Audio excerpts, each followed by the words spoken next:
Greetings to all and welcome back to my channel, that is Commerce Classes by Ronak Sharma. Today we are going to discuss the topic financial forecasting, under which we will cover meaning, definition and features or purposes of financial forecasting. Purpose, or we can say benefits of financial forecasting. Let's begin. Now, first of all we will understand what is forecasting. सबसे पहले देखो forecasting होता क्या है, तभी हमें समझ आएगा कि फाइनेंशियल फॉरकास्टिंग क्या होता है. देखो आपने डेली लाइफ में भी अपने एक सुना होगा कि वेदर फॉरकास्ट के अकॉर्डिंग कल टेम्परेचर ये रहेगा. ठीक है, फॉरकास्ट का क्या मतलब है? वेदर फॉरकास्ट मीन्स कि आप फ्यूचर का एस्टिमेट लगा रहे हैं कि कल वेदर कैसा होगा.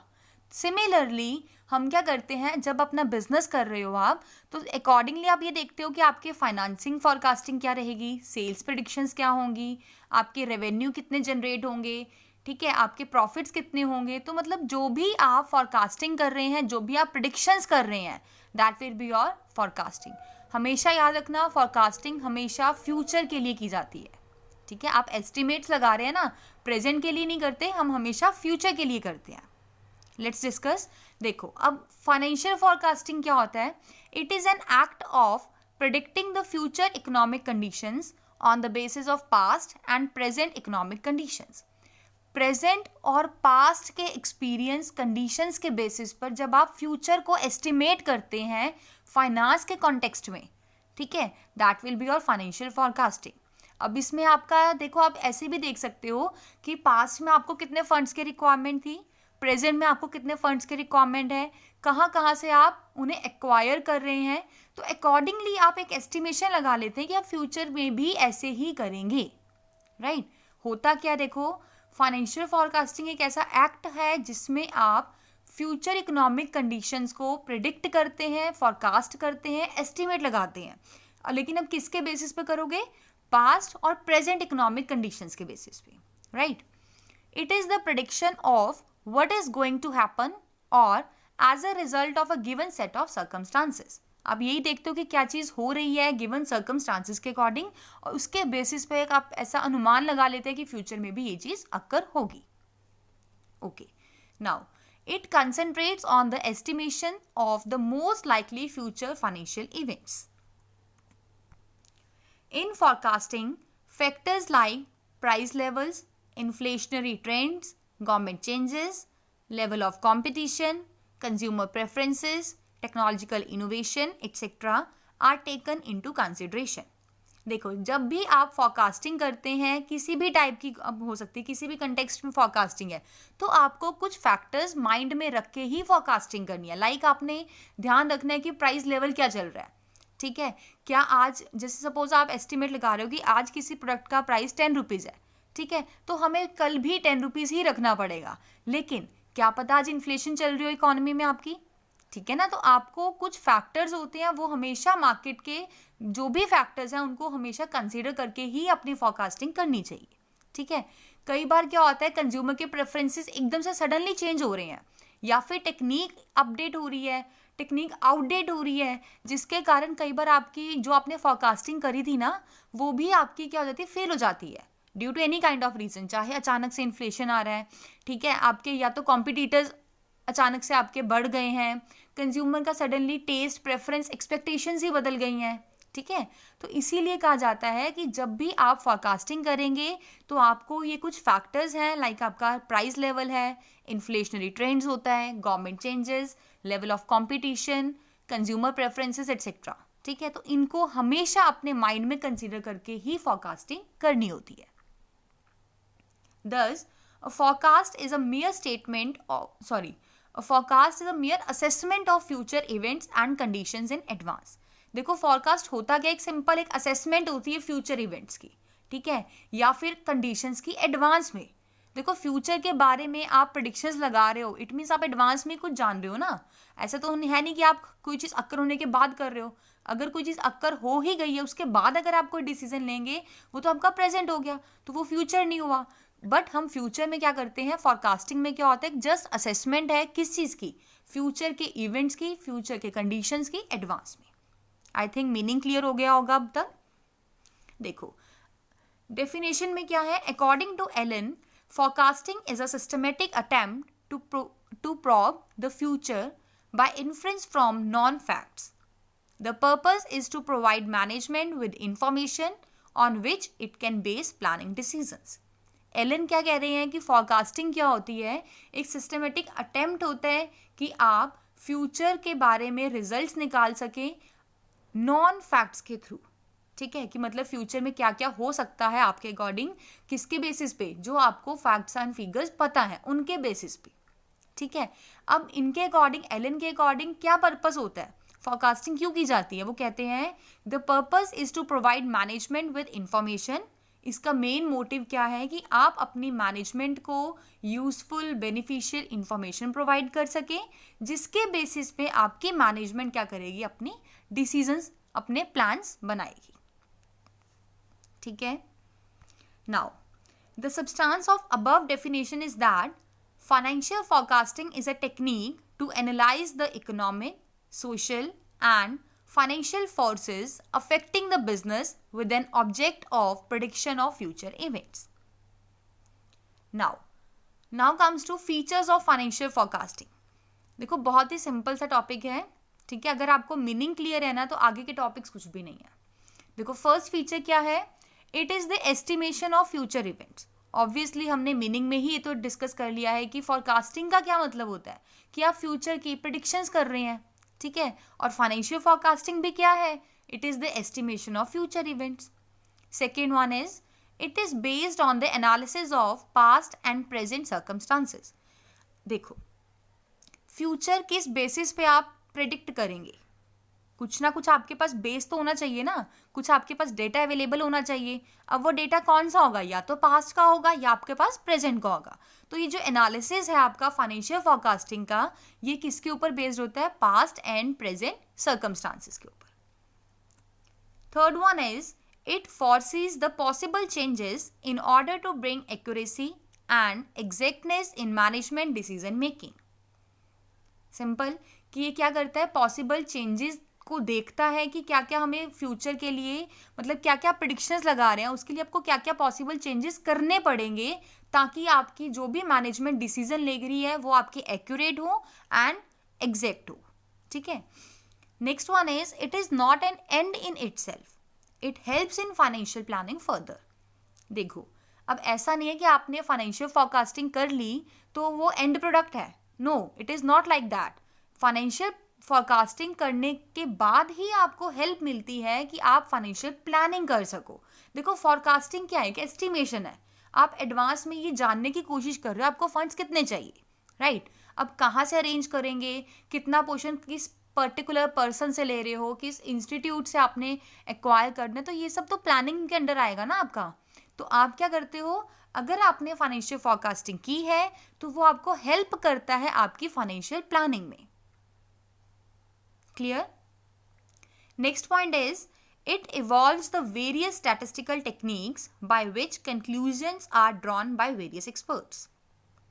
बहुत सारी अलग अलग स्टैटिस्टिकल टेक्निक्स होती हैं फाइनेंशियल फोरकास्टिंग करने के लिए, जो कि यूज़ की जाती हैं वेरियस एक्सपर्ट्स के द्वारा, ताकि उनके बेसिस पे उनको यूज़ करके हम अच्छे कंक्लूजन्स तक पहुंच पाएँ. अच्छे इन द सेंस कि आप एक्यूरेट कंक्लूजन्स तक आप उन्हें लेके जा सको. Next one is it minimises risk and uncertainties. Obviously अगर आप फ्यूचर इवेंट्स को, फ्यूचर कंडीशंस को पहले से ही एस्टिमेट लगा के चल लोगे, ठीक है, आपको पता है कि मुझे फ्यूचर में, सपोज आप एक एस्टिमेशन लगा के चल रहे हो कि मुझे पिछले 3 सालों से प्रॉफिट हो रहे हैं. ठीक है, चलो प्रॉफिट छोड़ो, हम ये लगाते हैं कि हमें पिछले कुछ मंथ्स से लॉसेज हो रहे हैं.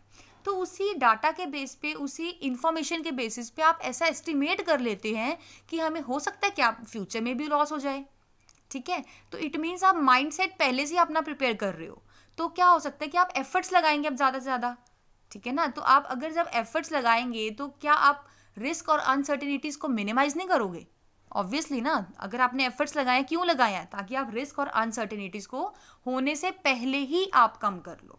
देखो ख़त्म तो नहीं कर सकते हैं हम कभी भी. अगर आप बिजनेस कर रहे हैं, अनसर्टेनिटीज़ भी आएंगे, रिस्क भी आएंगे, बट आप कुछ एक्सटेंट तक उन्हें क्या कर सकते हैं, मिनिमाइज कर सकते हैं. आई थिंक क्लियर हो गया होगा. नाउ कम्स टू पर्पस और बेनिफिट्स ऑफ फाइनेंशियल फोरकास्टिंग. देखो अब हम क्या पढ़ेंगे कि आपने अभी मीनिंग कर लिया, फीचर्स पता चल गई हमें, बट अब क्वेश्चन अराइज होता है कि आप फाइनेंशियल फोरकास्टिंग करते ही क्यों है, क्या बेनिफिट्स हैं, क्या पर्पस होता है इसको करने का. ठीक है, बहुत सारे आपके पॉइंट्स हैं, वन बाय वन डिस्कस करते हैं. First one is helpful in minimising the uncertainties of future. अभी हमने फीचर्स का लास्ट पॉइंट भी यही डिस्कस किया है कि अगर आप फाइनेंशियल फोरकास्टिंग कर लेते हो, ठीक है, आपने एस्टिमेट लगा लिया फ्यूचर इवेंट्स का इकोनॉमिक कंटेक्स्ट के अंदर, तो आप कुछ हद तक, कुछ एक्सटेंट तक अपनी अनसर्टेनिटीज को मिनिमाइज कर सकते हैं. देखो क्या लिखा हुआ है, as future is always uncertain, there is need of organised system of financial forecasting to look into the future. Success of a business depends to a large extent upon accurate predictions of future economic conditions. देखो एक business की ना success किस चीज़ पर depend करती है कि वो अपने फ्यूचर को कैसे प्रिडिक्ट कर रहा है, कितना एक्यूरेटली उसने एस्टिमेट लगा रखे हैं. देखो एक पर्सन है बिना कुछ सोचे समझे बस अपना काम करते जा रहा है, एक है प्रॉपर प्लानिंग के साथ कर रहा है कि मुझे फ्यूचर में पर्टिकुलर काम ऐसे करना है, इतने टाइम में करना है, अगर लॉस होंगे तो मैंने ये फंड्स मेंटेन कर रखे हैं. तो अगर आपने प्रॉपर प्रिडिक्शंस के साथ कोई काम किया है, कोई बिजनेस कर रहे हो, तो आपकी सक्सेस फॉर श्योर है. अगर आपने ऐसा नहीं किया तो हो सकता है आपको बहुत सारे ह्यूज लॉसेस फेस करने पड़े. Forecasting helps in minimizing the uncertainties of future with respect to sales, production, pricing, capital requirement, profit, expansion, growth, government policies, etc. अब ये बोला गया है कि अनसर्टेनिटीज को मिनिमाइज तो आप करते हैं, बट किस टाइप की अनसर्टेनिटीज हो सकती हैं, आपकी सेल्स के regarding, whether it is of production, pricing, या फिर आपकी कैपिटल रिक्वायरमेंट हो सकती है, आपकी प्रॉफिट के लिए भी हम बोल सकते हैं ये, या फिर गवर्नमेंट पॉलिसीज.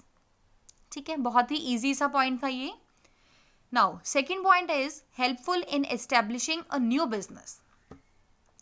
देखो अगर आपने अपना कोई न्यू स्टार्टअप करना है, ठीक है, कोई न्यू बिजनेस स्टार्ट करना है, इस्टेब्लिश करना है, तो क्या आप बिना कुछ सोचे समझे, बिना फ्यूचर को मतलब प्रेडिक्ट करे ही आप इन्वेस्ट कर देते हैं? आप खुद सोचो, आपने कहीं इन्वेस्ट करना है तो क्या आप उसके रिजल्ट्स को जाने बिना ही आप अपनी ये नहीं देखोगे कि क्या मुझे इसका रिजल्ट मिलेगा, कितने मुझे बेनिफिट्स होंगे? फ्यूचर प्रिडिक्ट करे बिना ही तो कोई भी नहीं ना इन्वेस्ट करेगा. तो ऑब्वियस है कि अगर आपने कोई न्यू बिजनेस इस्टेब्लिश करना है तो सबसे पहले आपको फोरकास्टिंग करनी पड़ेगी. ठीक है, अब वो किसी भी कंटेक्स्ट में हो. देखो कोई आप प्रोडक्ट बना रहे हो, अगर आपके उस प्रोडक्ट की डिमांड ही नहीं है मार्केट में, और अगर आपने बिना फोरकास्टिंग के ही प्रोडक्शन स्टार्ट कर दी थी, ठीक है, लेकिन मार्केट में तो डिमांड है नहीं, तो जितनी भी आप प्रोडक्शन करेंगे वो तो सब वेस्ट हो जाएगी. तो इसीलिए बोला जाता है कि आपने क्या करना है, जब भी कोई न्यू वेंचर आप स्टार्ट कर रहे हैं तो आपने विद प्रॉपर फोरकास्टिंग के साथ ही करना है. राइट, देखो a number of business forecasts are required for setting up a new business. Okay. Forecasts are required with respect to demand for the product, future sales, availability of raw materials, requirements and sources of finance, capacity of competitors, etc. देखो अब जैसे हमने product की demand के basis पे हमने देखा, ठीक है, लेकिन अब कई बार ऐसा भी होता है कि आज तो देखो कस्टमर्स को हमारे प्रोडक्ट की नीड है, बट हो सकता है उस प्रोडक्ट की फ्यूचर में डिमांड ना हो. ठीक है ना, देखो आपने क्या किया है, सपोज आप एसी प्रोडक्ट मतलब प्रोड्यूस कर रहे हो, बना रहे हो आप एसी, ठीक है, लेकिन आप कब बना रहे हो, समर्स की एंडिंग में बना रहे हो, और आपने इतना स्टॉक इकट्ठा करके रख लिया. देखो एंड में मे भी आपके कुछ कस्टमर्स हों, बट वो मंथ के खत्म होते ही, समर्स खत्म होते ही आपकी सेल्स एकदम से डिक्लाइन हो जाएंगी. ठीक है ना, तो आपने सिर्फ प्रेजेंट डिमांड नहीं फॉरकास्ट करनी, आपने ये भी देखना है कि क्या वो कंसिस्टेंट डिमांड है, क्या वो फ्यूचर सेल्स होंगी आपके प्रोडक्ट की, या फिर जो प्रोडक्शन आप करना चाह रहे हैं क्या उसको प्रोड्यूस करने के लिए मार्केट से आपको रॉ मटेरियल अवेलेबल होगा. ठीक है, या फिर अगर आपको कोई प्रोडक्शन करने के लिए फंड्स की रिक्वायरमेंट है तो क्या वो फंड्स आपको इजीली अवेलेबल हो पाएगा. ठीक है, तो ये सारा कुछ आपने पहले से ही फॉरकास्ट कर लेना है, तभी आपका बिजनेस सक्सेसफुल होगा. Now the success of a new business depends upon the correctness of such forecast. Okay. If the forecasts are made on the basis of a careful analysis of data concerning the future course of events, then the business will be conducted smoothly and the chances of failure will be greatly reduced. यही चीज हमने discuss करी है कि अगर आप forecast कर लेते हैं केयरफुल एनालिसिस ऑफ डेटा के बेसिस पे, ठीक है, तो आपका चांसेस है कि आपका जो बिजनेस है ना वो बहुत ही स्मूथली कंडक्ट होगा और फेलियर के कोई भी स्कोप नहीं रहता, कोई चांस नहीं रहता. अगर होगा भी तो वो बहुत माइनर सा हो सकता है. ठीक है ना. Next one is estimating financial requirements. Every business requires adequate finance. देखो ये चीज़ तो हमें सबको पता है कि अगर आप बिजनेस करना चाहते हैं तो आपको कुछ एडिक्वेट फंड्स की रिक्वायरमेंट तो पड़ेगी ही पड़ेगी, राइट. लेकिन अगर आपने एक्यूरेटली एस्टिमेट नहीं करी अपनी फाइनेंशियल रिक्वायरमेंट्स को, तो बिजनेस में क्या होता है, या तो अंडर कैपिटलाइजेशन की सिचुएशन हो जाएगी या फिर ओवर कैपिटलाइजेशन. मतलब या तो आपके पास कम होगा पैसा या बहुत ज़्यादा हो जाएगा, लेकिन बैलेंस मेंटेन नहीं करके रख सकते हो आप. ठीक है, तो इसीलिए कहा गया है कि अगर आपने अपना बिजनेस करना है, कोई भी आप अपना एंटरप्रेन्योर करना चाह रहे हैं, ठीक है, तो आपको क्या करना है, प्रॉपर फाइनेंशियल रिक्वायरमेंट्स को एस्टिमेट करके चलना पड़ता है, फॉरकास्टिंग करनी होती है. चलो देखो क्या लिखा हुआ है. Every business requires adequate finance. हर बिजनेस को एडिक्वेट फंड्स की रिक्वायरमेंट है. Okay. In the absence of accuracy of estimates of financial requirements, the business may suffer from under capitalization or from over capitalization. Simple यही हमने discuss किया अभी कि अगर आप एक्यूरेटली एस्टिमेट्स नहीं लगाएंगे अपनी फाइनेंशियल रिक्वायरमेंट्स की, तो हो सकता है बिजनेस सफर करे किस सिचुएशंस को, या तो अंडर कैपिटलाइजेशन या फिर ओवर कैपिटलाइजेशन की सिचुएशन को. देखो दोनों ही हमारे लिए नुकसान होता है. ऐसा नहीं है कि हम बोले कि ओवर कैपिटलाइज्ड हैं तो हम बेनिफिट में. नो, ओवर कैपिटलाइज्ड भी आपके लिए नुकसान है और अंडर कैपिटलाइज्ड भी. आपको क्या करना होता है, आपको ऑप्टिमम लेवल मेंटेन करके चलना होता है. ठीक है. Forecasts as regards to sales and expenses is helpful in estimating future financial requirements.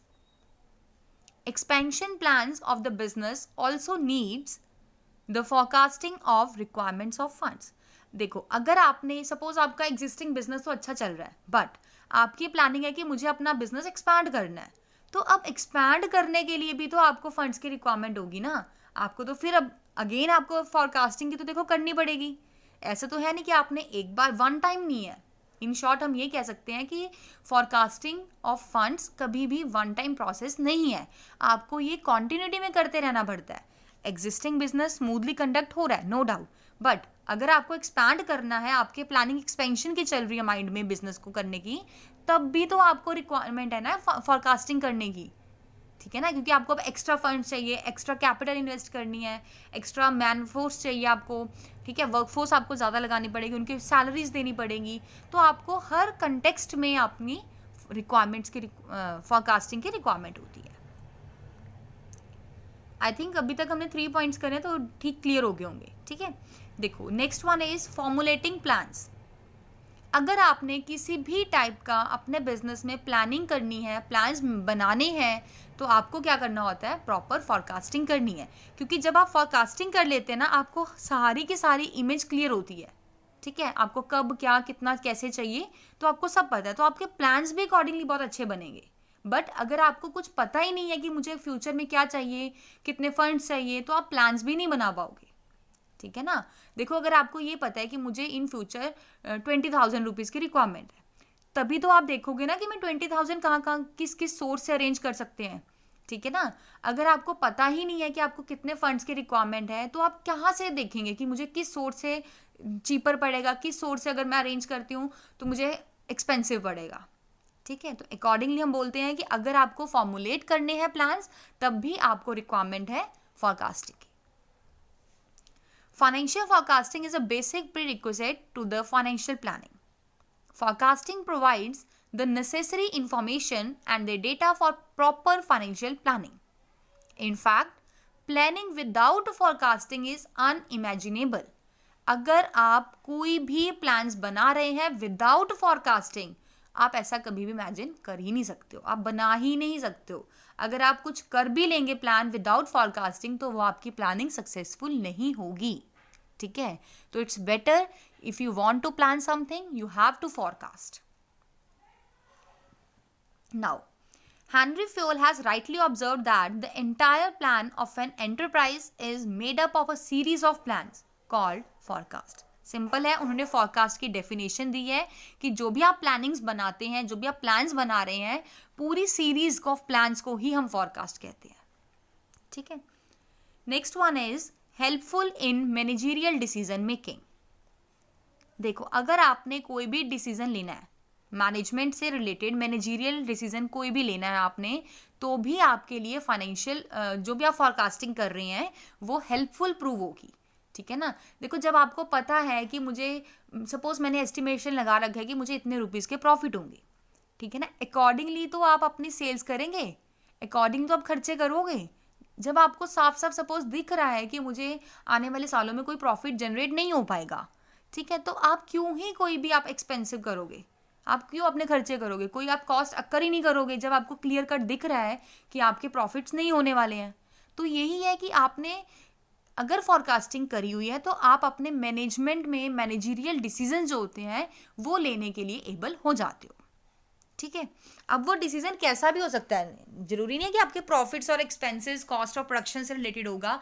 आपने ये भी देखना, क्या पता सपोज देखो आपने प्रोडक्शन कर ली, ठीक है, आपको कुछ टाइम बाद पता चला कि हमारी तो प्रोडक्ट्स की डिमांड ही नहीं है मार्केट में, मुझे प्रॉफिट जनरेट ज़्यादा नहीं हो पाएंगे, एडिक्वेट नहीं होंगे, तो आप प्रोडक्शन होने के बाद अपनी प्रमोशन पे, मतलब प्रोडक्ट्स के प्रमोशन पे ज़्यादा इनकर नहीं करोगे. ठीक है ना. बट अगर आपको ये चीज़ क्लियर हो जाए कि अगर मैं प्रमोशन में कुछ अपना एफर्ट लगा देते हैं हम, तो आपको आने वाले फ्यूचर में, ठीक है, बहुत सारे प्रॉफिट जनरेट होंगे. तो इट्स ऑब्वियस ना, आप कैसे भी करके आप प्रमोशन के लिए आप अपने इन्वेस्टमेंट्स लगाओगे. ठीक है. By providing the estimates of cost, profits, sales, production, capital requirements, etc., financial forecasting helps the management to take correct decisions. It's okay. The growing competition, rapidly changing circumstances, and the trend towards automation demand that decisions in business are not to be based purely on guesswork, rather on careful analysis of data concerning the future course of events.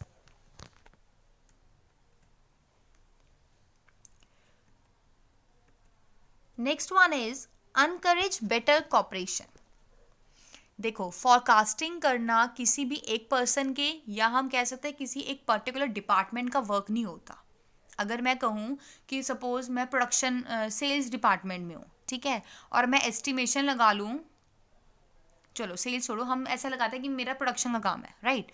तो अगर मैं estimate लगा लेती हूँ कि as a production department manager कि मेरी production मुझे इतनी करनी है आज, ठीक है, 20 प्रोडक्ट्स बनाने हैं, 30, 50, 40 वटेवर, ठीक है, क्या मैं अपने आप ही वो एस्टिमेशन लगा लूँगी, या मुझे जब सेल्स डिपार्टमेंट से पता चलेगा कि कितनी सेल्स हैं, ठीक है, कितने मेरे पास मटेरियल अवेलेबल है, उसके बेसिस पे कर पाऊँगी. कैसे करेंगे?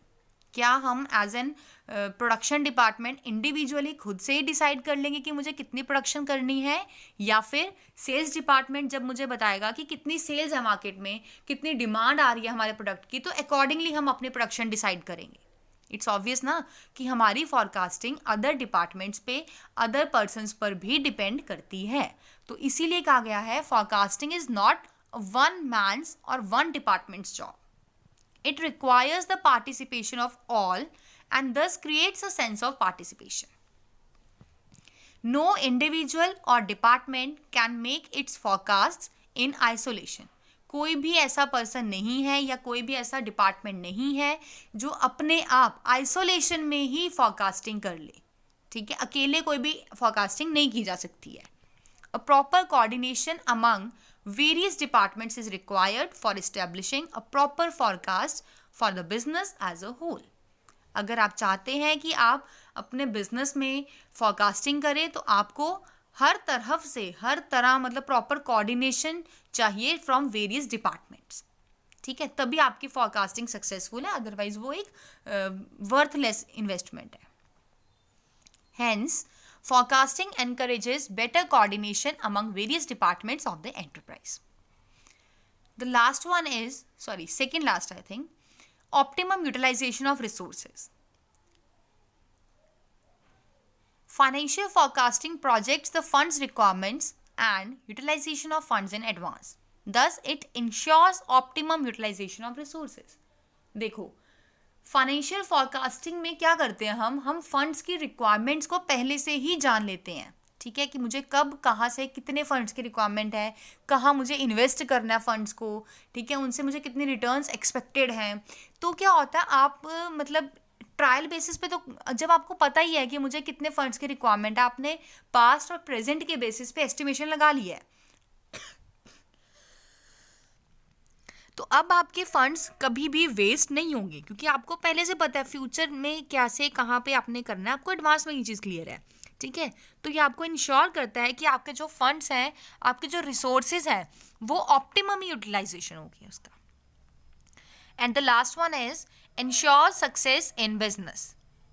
देखो, इट्स ऑब्वियस ना कि जब अब देखो हम कर क्या रहे हैं, फाइनेंशियल फोरकास्टिंग. अब आप खुद सोचो, अगर आप फोरकास्टिंग कर लेते हो एडवांस में, तो क्या वो आपके बिजनेस के लिए हेल्पफुल है या फिर आपके बिजनेस के लिए वो हार्मफुल है?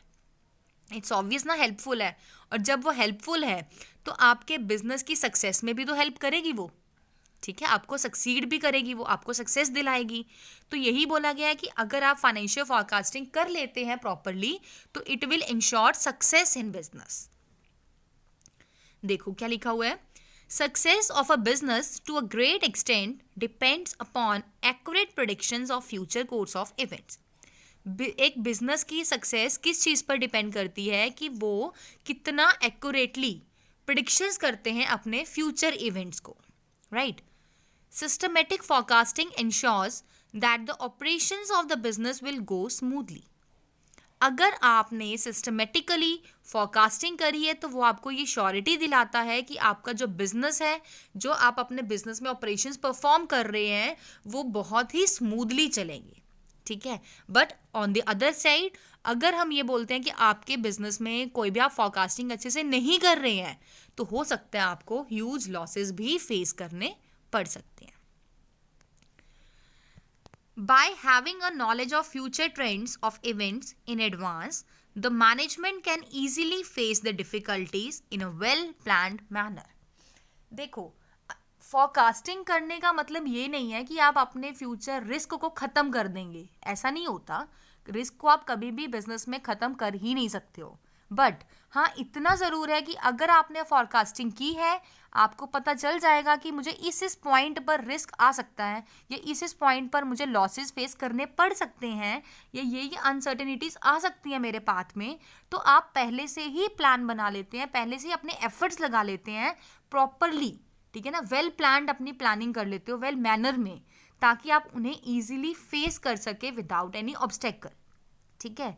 तो आप फोरकास्टिंग को कभी भी ये मत सोचो कि आपने फोरकास्ट कर लिया तो it will leads to 100% success to your business. No, guarantee नहीं है, 100% सक्सेस नहीं होती, बट ऑन एन एवरेज आपको सक्सेस ही देती है, ठीक है. क्यों?